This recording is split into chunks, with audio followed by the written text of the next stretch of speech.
Welcome to the SCOM podcast.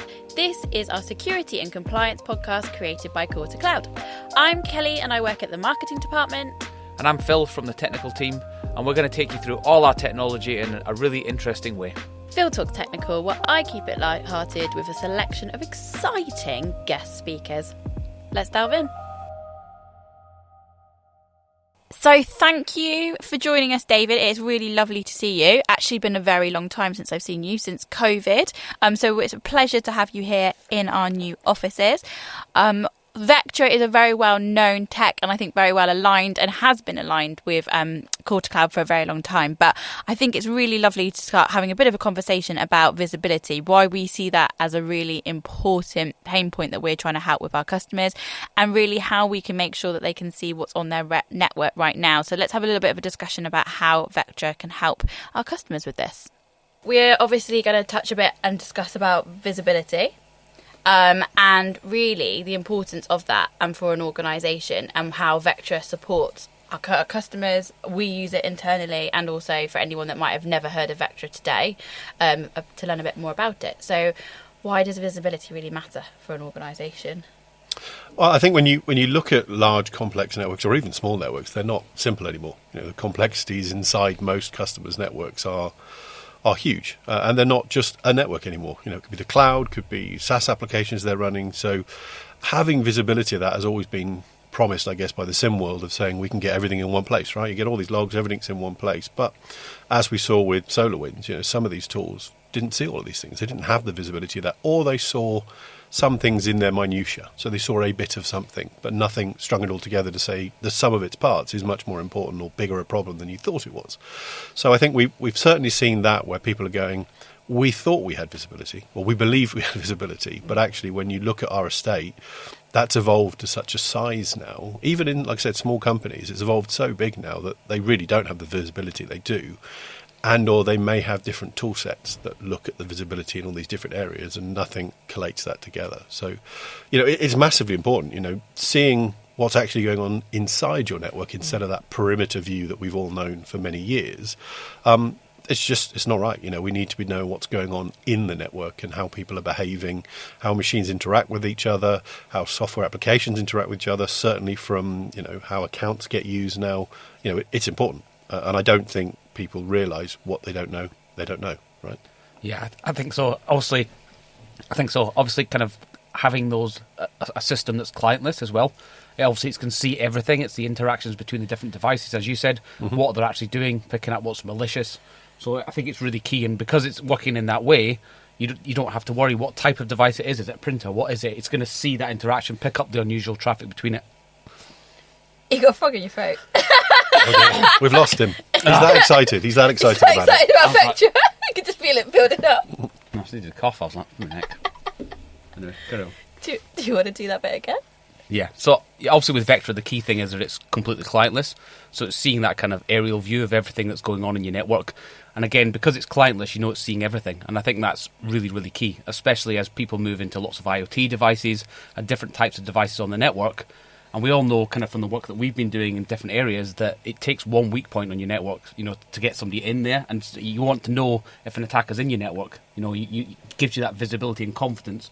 I know when I was using Vectra that, say you get a notification saying there's been this type of attack or something's going on, Vectra would be the first place you would go to say, look, have I been affected? Is something unusual going on? Yeah. That dashboard gives you that confidence as soon as you look at it. And you've always mentioned the dashboard's very easy to use, because that's quite an important part of the product, isn't it? It's quite, I mean, you jokingly said, but even if I looked at it, I would quickly see something wasn't quite right. I probably wouldn't be able to sort it, but it's a very clean product. And actually has jokingly been said, you've said that people sometimes think it looks too easy. Like, it's so clean and it's so easy that you're like, it's not giving me enough noise, but it's actually because it's so concise and it's only giving you what you really need. Is that fair? I think user interfaces are a dark art. You know, we know that the Apples, the Androids of this world have spent a lot of time, a lot of money trying to get that right. Yeah. When you look at it from a SOC analyst perspective, it's hard to, you know, there's often the shotgun approach of give them all this data and it'll all be fine. And even analysts go, I don't know what hell's going on there. Yeah. There are other vendors out there that have the Space Invaders approach to their UI, which looks amazing in a SOC, but actually no one uses it like that. So we've always tried to and I'm not an Apple fanboy, even though I've got my iPad in front of me, but we always go for that Apple-esque approach. It should be easy to use. It should be easy to understand. It's intuitive. It doesn't need a 7,000 page manual to understand it or years of training. It should be, for most SOC analysts, you can see it's a host that has a problem. Here are the detections you have. And actually every detection in our appliance allows you to click on the little question mark button and tells you a one-pager why it's triggered, what's causing this, what you should do to investigate that, and how you can verify this problem. So, yeah, it's our CTO down is fanatical about giving you high-fidelity alerts that you can action on. So, there are lots of things. Certainly, the last NCSC conference I went to up in Glasgow, they had a main stage event that talked about alert fatigue. They're actually saying this is a problem, and we know that from the sim world. It's like trying to drink out of a fire hydrant. You can't deal with all these alerts that are coming in, and they're having real problems with that. So giving someone that's very high fidelity, they understand it and can action on it, is key to our product. Yeah, because we've talked about it earlier today that most teams are very small, they're overworked, so to have so much information is a bit of you stop looking at it. If you get too much information, you stop looking. It's piling sand on top of sand. I think someone told me that once, and I thought that was a great analogy. That if you just keep putting more crap on top of more crap, you're never going to get the answer right. It's really hard to understand. I mean, if you get a high vector alert, you'll go and have a look. Right. Okay. Again, the way the information is presented in the console, if it's in that top right quadrant where all your critical alerts are, you will have a look at it. Right. So again, and that's the real magic as well. When you're looking at things like that, the threat versus certainty matrix sort of view, that's been around for quite some time. But it's often difficult when you're talking to people going, look, you're going to see things in the low-level stuff that you could look at the end of the day if you've got anything to do, but at the moment that's not doing anything bad. So it's that prioritization of saying, look at the criticals and highs, which should be sub 10 hosts a week sort of thing. When you look at that, that's a real time saving. Some of the numbers we talk about in terms of efficiency for the SOC is like 34 times more efficient, and it sounds crazy. We actually did it for a very large company recently. Can't talk about their name right now, but they're a very large organisation, and it was literally hundreds of hours they were going to save, and they did these maths themselves. So we were saying it should be around 34%, 34 times. That's what we see. They worked out with the size of the organisation they were, it was well over 100 times more efficient than the logs and alerts they were getting prior to that. Wow. And that's something you can't get back, isn't it? Like time. Well, not only can you not get the time back, certainly in a lot of organisations, certainly smaller organisations, having a SOC analyst is a luxury. If you lose that SOC analyst, hiring one is really hard as well. Well, we've talked a lot about that today, haven't we? About having the right people in the industry, them being trained, also them being good for the job. Like, how do you know until they're put in that position? So I think we all know that the hiring process within cybersecurity is so difficult, and if you do get someone that is great, they're a bit like gold dust, aren't they? So and this isn't just a problem. This tier one banks are telling us they can't hire people. If you look at Canary Wharf, they're all sort of saying we're hiring the same people. They're just asking for more money as they go around the businesses. So it's not that this is a problem just for smaller companies that maybe don't have the sort of the financial reach of other organisations. This is big tier one banks having similar problems. You just can't get the people. Now that is because there is actually a shortage of smart people in the cybersecurity market. The universities are making a big difference to that, and you're going to see a lot more of them. But right now there is definitely a bit of a blip where there just isn't enough people. Well, so the cybersecurity is growing so much quicker than the actual amount of people that can run it. Well, and you think about we talked about at the very start, the scope of an organisation's network, the SaaS, all the stuff they're using now is way bigger than it used to be. So actually it's not like you just need someone who understands how to reset a password and do things like that. They have to be very skilled people. And time doesn't stand still. What I was doing 10, 15 years ago is not what I'm doing now by any stretch. No, and it was very interesting because we back in August we had a few of our customers in, and they did this whole thing, didn't they, where they were like, oh, who works in IT? And they'll put up their hands and they're like, who specialises in cybersecurity, and everyone kind of like sat there and was like, but who looks after all the cybersecurity? And they all put their hands up, and it was like, well, we've got to do it because we're in IT, but like we've had to become specialists because that's the way it's gone. But I don't think any of them had an actual person in-house. They just can't get them, can they? No, that was a cybersecurity specialist. They've had to learn on the job or bring in tools like Vectra to help them with that and alleviate that and that support with that. I was going to say, within the actual console, like David was saying, that kind of the question marks within it, sort of really, when we've done POCs with customers, it's been a case of we'll do the POC over 4 weeks, a session a week, and the customers are generally happy with the actual environment by the end of that time. They don't need any additional training. And when you go into an alert and you click on it, it really gives you a breakdown, even before you go into it, of why it's there. What is it doing? And then once you're in the alert, there's at the bottom side, it'll say, look, what has this actually done? Has it exfiltrated data? What stage has it got to? Yeah. So it's very, very easy and interactive to actually see what's going on and why it's there. Okay. And obviously the way that kind of Vectra is like best of breed in network detection and response, but they integrate with lots of other systems as well around your endpoint to be able to then isolate hosts. Well, that's a good thing about it, isn't it? Because Vectra also is very complementary to other technologies that are out there. So it's even if you've got a tech stack and you think, how's Vectra going to fit? It actually integrates with a lot of other things that you probably already have in-house. Yeah, we had an internal call this morning that I was on the drive up to here, and we had a CISO on it who was at Vodafone and various other places, a very senior person. And he was saying, the older CISOs of getting out my ISO document and saying, are we compliant? They don't exist anymore. That's gone away. And boards of organisations are a lot smarter. They go, what are the chances of us being breached? How easy is it to breach us? Which I don't think boards would have asked CISOs or heads of SOC back in the day what that meant. And now they see it in the news every day. And they're like, we don't want to be these people. If it's our name in the news, we're going to be upset. So, his point was, we want to buy the best in-breed products, and we expect them to work together nicely. Yeah. I think the days of, if they sort of, what do you call it? I'm trying to think of the word. The products that have many different things. What do they call them? Portfolio companies, where we've got a firewall, we've got a web filter, we've got this, we've got that. It's great for some small organisations. I always go back to the ideas of a UTM firewall. It promised the earth it'll do everything. Reality was, you turn some of these features on, you get a pretty average firewall then as well.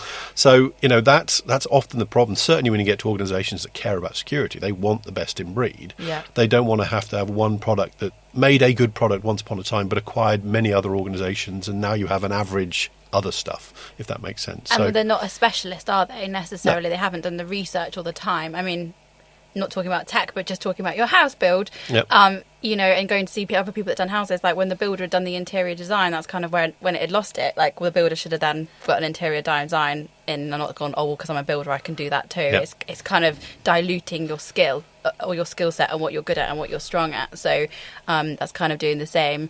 And we've seen that though, aren't we? And that's why we've got very specialist techs and very specialist pain points, because they solve that particular problem that we're seeing. Yeah, and a lot of these organisations don't have the skill sets to deal with some of these things. So having a good tool that can give them, like I said, actionable alerts or information they can understand quickly is very useful to these organisations, because of the time spent, the people you've got. It used to be, was it a couple of years back, the last one I saw with the M-Trends report, it was 90-odd days before a breach was detected in an environment. Oh. If you or I had someone in our home for 90 days and we didn't know, we'd be like, okay, that's not cool. But, that's very creepy when you say it like that. Yeah. I've never really thought about that. Someone just sitting under the stairs for 90 days. It happened for a long time. A lot of these, even nation-state attacks, when they're looking at it, they're on a network for a long time, mainly because they want to try and hide away from things. But it's also, if you think how complicated all of our networks are. I'll give you an example. Just recently, I upgraded my internet at home, made one little change, killed everything. That's just because I'm a nerd and my IT at home is ridiculously complicated. Yeah. But, it took me a day and a bit to get it back up and running, working the way it should be working. You can only imagine, if I hack someone's network and drop into the network, I'm not going to understand that network straight away. It's going to take me some time to really get my head around, okay, what's in there? Yeah. You might have insider knowledge. If it's an insider threat, that's different. But most threat actors end up in a new environment they know very little about. So there is a lot of, this recon in your environments, which is right in the middle of the network. And for the longest time, within a lot of security tools, that was a bit that was missing. We were assuming the perimeter would stop everything. I think we've all accepted now that doesn't work. Even Gartner's now saying, look, the perimeter's not going to work. You are going to be breached. Will you detect them? Yeah. And it's that speed to detect and high efficacy that's important. And I think Vectra will pick up the early stages of ransomware, won't it, as well? Mm-hmm. Obviously, that kind of pre-staging when they're in your network, they're doing the reconnaissance. That's the part you want to pick these things up early before they actually become a breach. Well, there's a reason we have the MITRE ATT&CK framework. We have the Lockheed Martin kill chain, as it was. Attackers have to behave in a certain way. I always joke when I talk to customers, it's a bit like a bank job. How do you get in through the security? How do you get into the bank? How do you get to the vault? How do you get the money? How do you get the money out? Yeah. Those steps are the same steps. They've always been that way, and it will always be that way. It's the same with attackers. It's get a foothold in the network, make that persistent, look around the network, understand what's there, escalate my privileges, move around, get deeper into the network, get the data I want. Now you could either say, we'll encrypt it, or we'll extract it and exfil it off the network. So most of the steps are very similar. Now, the tools they use to do that are very different, don't get me wrong, but the steps are still the same. So what we're trying to do is lay tripwires for all of those steps in that MITRE ATT&CK framework and saying, okay, like Phil was saying with ransomware, if you get to the point saying some ransomware occurred, it's too late, it's happened, right? You want to get to the point going, okay, there's a command and control channel that's owning this machine. They are openly looking for open SMB shares right now. Those are the steps. If you can get to that point and you're using orchestration or some other tool or even some of our integrations with the endpoint, you can isolate that host very quickly. And it's that speed. We know ransomware is quick, it hurts. Yeah. Think of WannaCry. That wasn't very clever, right? And it hurt a lot of organizations. Yeah. And did you, you had Vector before WannaCry, is that right? Or after? Before. And Well, Vector was where we were looking, but obviously where I was working wasn't affected by WannaCry, but the first thing we did was, hang on, what's happening? We looked at the Vector. Did we just get lucky? Looked at the Vector dashboard and went, nothing looks to be happening. Do we turn stuff off anyway? That was generally the conversation that we were having, Wow. And obviously the Vector was going, no, we don't, actually, because we had the confidence by looking at Vector that we hadn't been affected. And was there a conversation then when you went on the dashboard? Did you call Vector and be like, should we be seeing something, or was there a bit... we spoke to the tech guys, and obviously there's a lot of people running Vector, so you're kind of asking, saying, have you seen this anywhere else? And but again, it's very easy in the dashboard to see if something's happening or not. It's right in front of you. It was also, I think, how and Phil, when you were at Bolton, the way some NHS trusts worked were very different. It was always a given. Well, the N3 network is a secure NHS network. No, it's just a connected conduit for all the hospitals to talk to each other. So if you've got that massively open and you get WannaCry, guess what? Because of WannaCry being partially a worm, it scans all up and down that network to try and find anyone that's hanging on the end of the N3 network with Windows shares. And it found a lot. And that's how a lot of people got infected across organisations as well. There's very few organisations that are so interconnected like the NHS trusts are that you only had to get one that hit it and it hurt because it propagated so quickly. Just went straight through it. And if you had the dashboard, what obviously it would have seen stuff, and it would have obviously supported. If it had got in, and it would have mitigated obviously risk because you would have seen stuff happening, you would have been able to stop it in its tracks pretty quick. Well, you've got the integration with the endpoint security. Right. But obviously, as David was saying, if you've got WannaCry, there's that command and control channel back out. So you'd be able to see that happening. You'd also be able to see it scanning files. So, you would very quickly... You would see it. That would end up in that top quadrant really quickly. And we were very quick to get out to the market of going, okay, these are the things we will see with WannaCry. It will be a critical host, but it was the Tor command and control. You're going to see lateral movement where it scans around for SMB shares. Yeah. Because it's a worm, you'll also see external scanning, which is unusual. So you get a different type of scanning. Yeah. And then you get the lateral movement where it tries to exploit the SMB v1 share. So there was at least 3 steps out of the 5 that would have made it critical, and you could have dealt with that long before bad happened. And that's the key thing. And to give you another example, I've had a few phone calls from our customers when there's been like attacks in Ireland and other SolarWinds type of attacks, and they've said, the first question they say, would Vector have picked this up? And the answer is, yes, it would. And they go, okay, I'm not affected, thanks. But they check and make sure, is it going to pick it up? And the always answer is yes, because it picks up that unusual behaviour. Yeah, we were actually quite gutted that not gutted for our customers, but gutted we didn't have a good example where a customer had us in and got breached by SolarWinds, because we could have shown you, and that's a good example of to the point you brought up originally, which was the visibility. That was an on-prem, an O365. There was lots of things happening in that. Wasn't it? So if you only saw bits of that, which a lot of these organisations do, we know Microsoft was involved in that. They got caught up in SolarWinds. So did FireEye, and we got a lot of respect for these guys. They're very smart people. Their Mandiant side of the business are some really smart incident responders, but they were only looking at it from an endpoint and a SIM perspective. They didn't tie it all together to go, what's going on? Now, I don't know exactly that's how it happened for them, but it seems to be that lots of these organisations saw bits of it, but not enough of it to say, okay, you need to deal with it. So, when we looked at that and ran it into our environment to say, what would we have seen? We would have seen everything all the way through the O365, all the different account behaviours, giving you a critical host long before they'd started exfilling this data. But it was an on-prem and O365 type scenario where, the exfiltration was actually over O365 by eDiscovery. So it's really important that, let's say you had a tool that was just looking at O365 logs and just another tool looking at networks. It's unlikely they would have put them together unless someone was smart enough in the SOC to figure it out. And also sat there at that point, at that time working, right? Because we were just saying that the chances are that this is not going to happen at 9 a.m. on a Monday when we've had a coffee. It generally happens. Well, and in most of these organisations, I can't remember the exact dates now, but most of these organisations, the command and control was up for a long time before bad happened. So they, again, in the network, in your house for a long time before they started doing bad.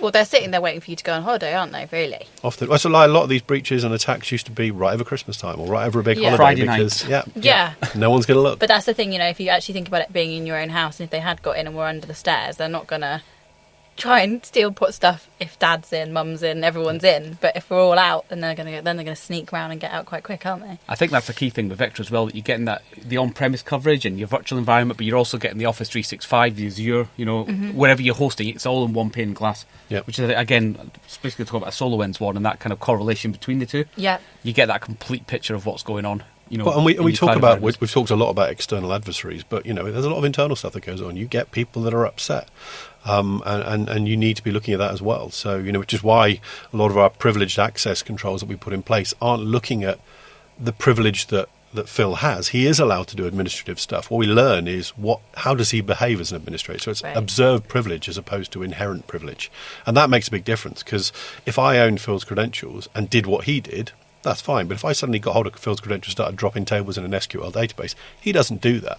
Yeah. And that's a big difference. So that's a really important thing to make sure you're doing it right. Or sending lots of data out. Yeah, exactly. I've seen that in Vector quite a few times. It'll pick up if somebody doesn't usually send a lot of data out, it'll go, this is unusual. Yeah. Right. And it's often the only way you'd know that this was happening. But I'm guessing, because it's getting more and more sophisticated, they're probably doing tiny things that like they're not going to do something like massive straight away. If they're in there for a long time, it'd be tiny little drip things, like maybe just slightly off the cusp. And that's kind of why the behaviour thing's quite important, isn't it? Because it's not like they're going in and doing some massive huge things straight away. They're probably doing testing things and did I get away with that? Because I think we did a podcast a while back and someone was saying that I think it was just small amounts was emailing the FD, and it was like 100 quid here, 200 quid here, but it was over I think it was over 6 years, and it melted up to millions and millions of pounds, but it only did tiny, so no one ever really reacted to it because it was such a small amount. So I guess knowing someone's behaviour and knowing that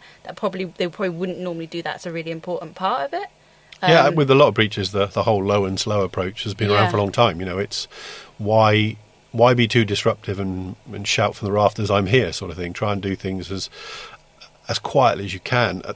Back to the call I said I had this morning with the CISO, one of his points was he hated it when some of these organisations and vendors came to him and went, we will block all known and unknown malware. It's just a ridiculous comment to make. It's impossible. We never profess to detect every single activity that might happen, but it's picking up enough of the breadcrumbs to tie it together and say, as a whole, again, like I said, this is a bigger problem. So, there are going to be things that it's just not possible to see, you don't see, you have to rely on an EDR because we can't see memory scraping, we're not on the client, sort of thing. But when you combine all that together, the sum of its parts, then actually it's really easy to go, this is a big problem, and makes it way, way harder for attackers to stealthily move around in the network. So David, do you want to tell us a bit about how the machine learning works within Vectra? Some people call it AI, but obviously the machine learning, what it actually does to sort of pick up those detections. Yeah, no problem. So I think it's a big difference, and I think this is one thing we hear all the time. Everyone's got AI right now. I think my TV says it's got AI built in. The Alexa devices at home all have AI built in, and they do to a degree. They're all using some form of machine learning. If you go under the hood of data science, machine learning, all the maths, deep learning for AI, all that kind of thing, there's many different tools you can use. At home, a few of us may own a Swiss Army knife, but it wouldn't be in the kitchen drawer to open a can of beans, right? You can do it with a Swiss Army knife, but you wouldn't. It's not the right tool for the job. You will have a tin opener. And when you're looking at AI and machine learning, that's really important. So our data scientists spend a lot of time going, what's the right tool to use? There are lots of companies that rely heavily on things like Bayesian estimation, which is, think of the old anti-spam days, it's really useful. It's what's the probability of this being X or Y? And that's great, but it doesn't fix all problems. It's not great over length timelines and things like that. So, it's picking the right tool for the job. So every detection we have may use a different type of AI. What's also really important is the best data scientists in the world can build you a model to look for something. It's the for something they don't know normally. Data scientists aren't security experts. So, when we talk about it, we always talk, it's a combination of both security research and data science to build these models and then use the right AI or machine learning to find these things within it. We've had many organizations come to us going, we love what you do, this is really good, but we've got some of the best data scientists in the world, we'll do this ourselves. And some of these organisations were very large, and they came to us and we went, we can't argue with that. You probably do have better data scientists than us, fair enough. But they came back very quickly going, yeah, without that bit on the left, that security research, it's really hard to build a model unless you know what you're looking for. And that's kind of the point. Building these models is a combination of really enhanced security research and knowing how attackers behave to then build the right models, and then those models being built on the right tool set. So something I said in a press interview recently, which was not all AI is created equal. I think if anyone's testing these tools, they should speak for themselves. We've often said for a long time, if you're going to put us into your network, turn off all VPN connections, get us up to the latest firmware, but there should be no need for us to VPN onto your box and fettle away in the back end. That's not the way AI works. So if you're working with any organization that says to you, well, we'll need a VPN connection, it's just for updates, I would always specify that, and say, okay, what updates? How much data are you going to send over it? Because we know lots of our competitors will have these VPN connections and they'll do manual searching, sort of bro searches to look for bad, so they can give a report to the customer saying, look, the sky's falling. Which is great. That's a great sales tool. And often, we talk about this a lot when, they might put us in. And if bad's not going on in your environment, you might see some behavioral things that are strange you need to look at. There might be some scanners in your network that will show up and all the rest of it. But it could be you don't see a great deal, which is why we always say, look, you need to test this. Don't rely on us coming back with your report telling you your network's terrible and the sky's falling, because that's normally smoke and mirrors and people are lying to you, or they'll find something that's not really that important, an old browser plug-in or something. But, they'll find these things. So, one thing we've been talking a lot about recently is, the hardest conversation I have with organizations when they're POVing anyone's product, and including our own, is, yeah, but you're testing it wrong. Because that sounds like such a stupid comment to make. Again, yeah, but we've been doing it this way for years, and this is how we test either network devices or whatever it's going on. And it's not to say it's bad, but if you're thinking of CVEs, vulnerabilities in code and all the rest of it, yeah, that's still a problem. And yeah, you should still patch it. But you look at the latest research, 70% of attacks aren't because of a CVE, they're because of an account that was compromised. So it's irrelevant that you've got any... not relevant. It's not that they're using these vulnerabilities in your code when they're in the network. They're just getting hold of high-value credentials, and then they can move wherever they want. Yeah. So a lot of organizations, when they test it, will run just a basic scan. Are we vulnerable? Okay, well, you didn't detect those things. Well, it's not relevant because you're talking about a very specific technique tool to do something. And that's not what we're trying to look for. We're looking for... They've actually exploited that vulnerability and they're doing things with it. Yeah. So, yeah, it's something we're going to make a big noise about very soon, but we're certainly sort of trying to push people to say, if you're going to test things, do it this way. There's a reason the Bank of England came up with CBEST testing. There is a start, middle and an end. There's progression. They're doing things. Not a lot of people would go, we've got in, we've done a scan, we've got the keys to the kingdom, we win. It's like, well, what did you do with those credentials? Well, nothing. We haven't done the attack then. You've got to go to that next level sort of thing. So it's really important when you're thinking about AI, how people work and how you test it, that you do it right. And that's why partners like Core to Cloud, can offer those services where we will actually go in and help test for Vectra. So, it's not us saying, do it this way. It's the partners are actually going, look, they're right. This is how you should be testing products in this type of environment. So, David, what about, this product's kind of tailored to somebody's own environment, isn't it? It learns what's normal in their environment. Do you want to talk us through a little bit about how that works? And obviously that then makes it effectively a product tailored for their own organisation, isn't it? Yeah, absolutely. So, to the point we were just talking about a minute ago with the AI and ML, I probably didn't go into enough depth with there. But, when you're looking at AI models and ML models, there's a thing called supervised or unsupervised machine learning. And unsupervised is like you said, it's learning what's in your environment. So you have to be very careful. There's a double-edged sword with that, because I was an interesting event a couple of years back now where there was someone in front of me, another organisation, another vendor, and a very smart lady in the audience, who clearly was a data scientist, went, so if you use solely unsupervised machine learning, can you learn bad as good? And to my amazement, the guy from the vendor said, yes, that's true. So that's the sort of thing you're thinking about when you're talking about machine learning. If you use solely unsupervised, if bad is already in there, the person is already in your house and your CCTV has learned that's a normal person. Yeah. They'll just go, it's another member of their family. Exactly. It's a normal person that happens. So we are very specific to use both combination of supervised and unsupervised. So the supervised is basically us pre-training these algorithms in the lab to look for command and control, to look for behaviour that's very specific.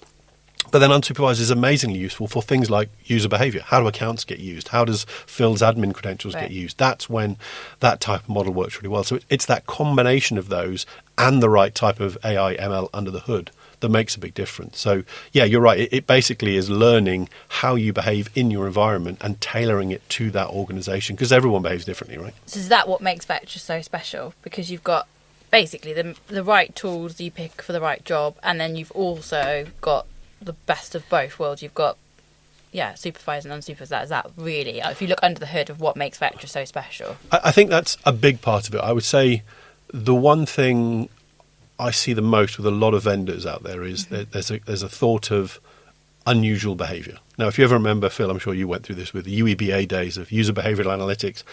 Guess what? Everyone behaves weird all the time, and it's just another source of a minefield of data. So what we're looking for is not what's unusual, what's bad. And that sounds really flippant in the ways of, well, okay, unusual is bad, right? But it isn't. If you're trying to get to that high efficacy I spoke to right at the start, you can't just look for what's unusual. Anomaly detection engines, which there are a lot of them out there, and a lot of our competitors do a very similar approach.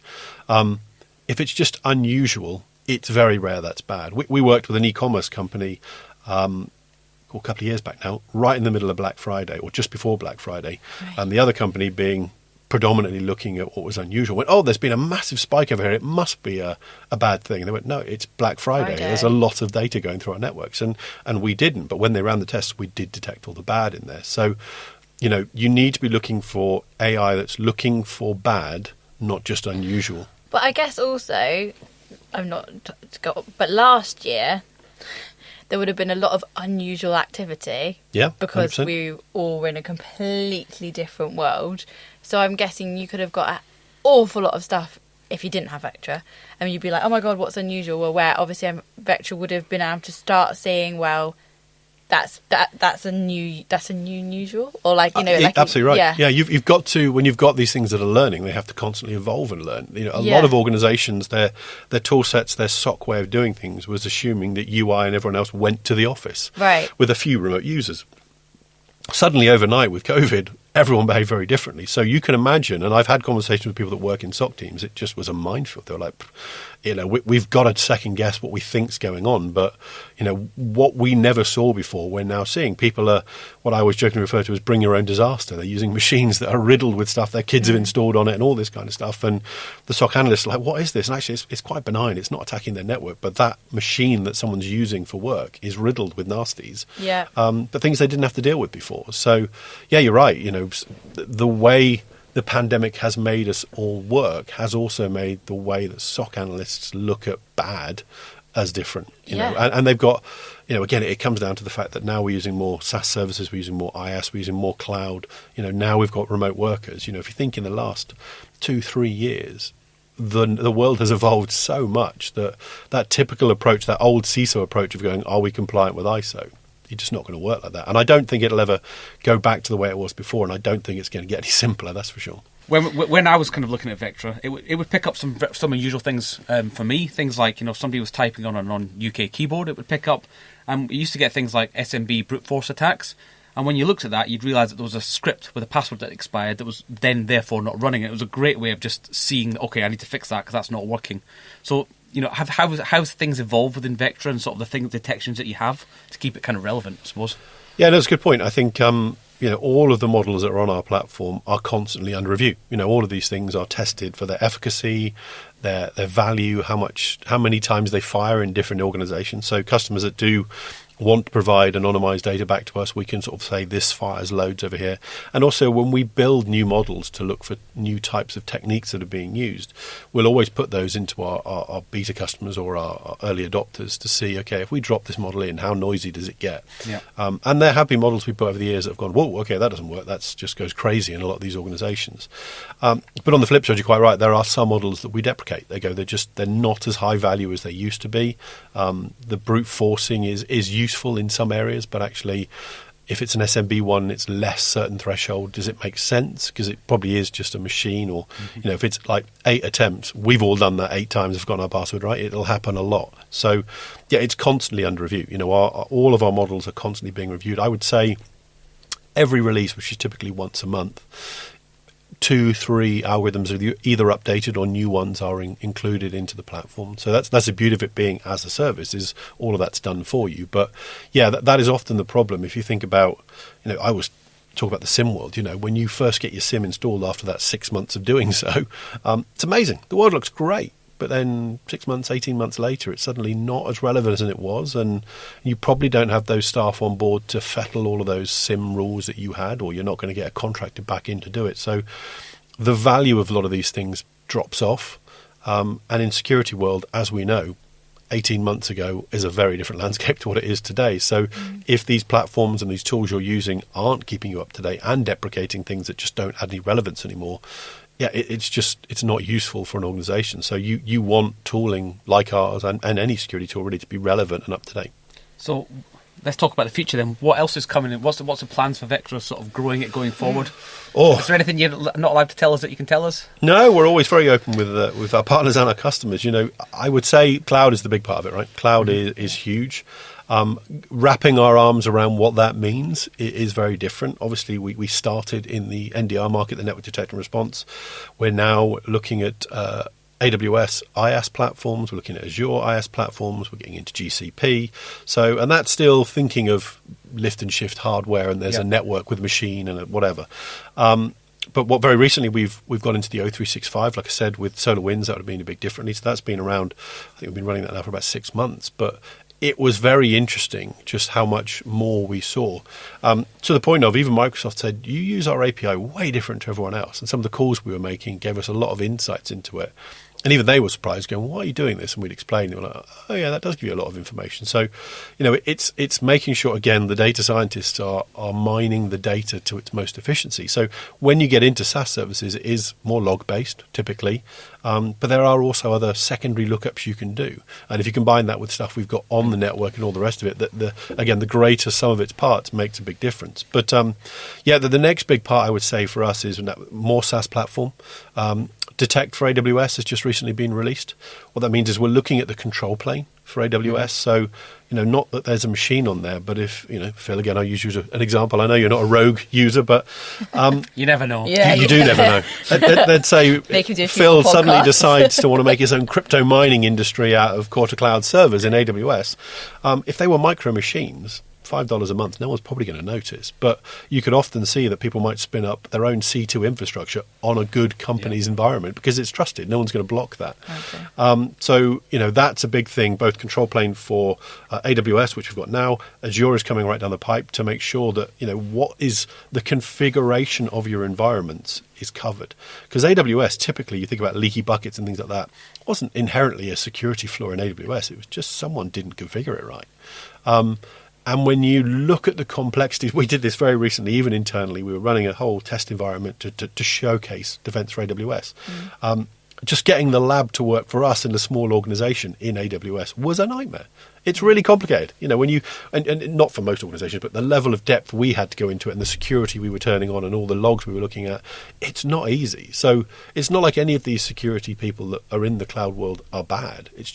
It's a much bigger job to deal with, and you often don't appreciate the knock-on effects of getting one thing wrong, what that happens further down the line. We talked about it today on the call I was on, where the role you log into to AWS initially isn't always the role you then assume to do something. Stitching that back is nigh on impossible with guard duty. They don't do it. So it's really important to say, okay, well, how do I find out who actually did this behavior? And am I learning how that behavior gets used? So the cloud is a big part of that. We are expanding into all different facets of that, but also to make sure we can provide the whole platform in a way that our customers find relevant and want. Typically you're talking about organizations that may have started in the physical building world. I would say most startups nowadays, they don't have a server room. They don't have servers. It's all in the cloud. So, it's Office 365, it's Azure services, it's this, it's that. That's how a lot of these startups work. And multi-million-dollar companies in the US, they don't have server rooms. They don't need them. Everything's done in the cloud. So, again, it's very easy, even if you take a multi-cloud approach, to lose IP because someone made a mistake with configuration. And it's not even fair, like I said, to blame people because, how you configured AWS 6 months ago is probably very different to how you configure it now in some areas. It's constantly evolving, so it's a much harder thing to secure. So having AI, having machine learning, looking at the control plane, the management of these cloud platforms is a big thing. So you talked about the kind of ease of getting the logs out of AWS. It's a native integration, this, isn't it, with Vector? Correct. So it's simple for people to set up and... Yep. Yeah, it's literally a couple of clicks for things like that. Same with Office 365. We basically spin up a virtual center that will ingest the data, whether it be logs or whatever it might be, and then the brain is the part of that is dealing with that. So my point I was going to say actually earlier about how people are moving, we're doing the same thing, whereas we're going to move our platform into a fully SaaS operation. So O365 Detect for AWS can be purely SaaS now. If you don't have any on-prem and you don't want to host any hardware, we'll do it for you. So we're seeing more and more of that becoming a big thing.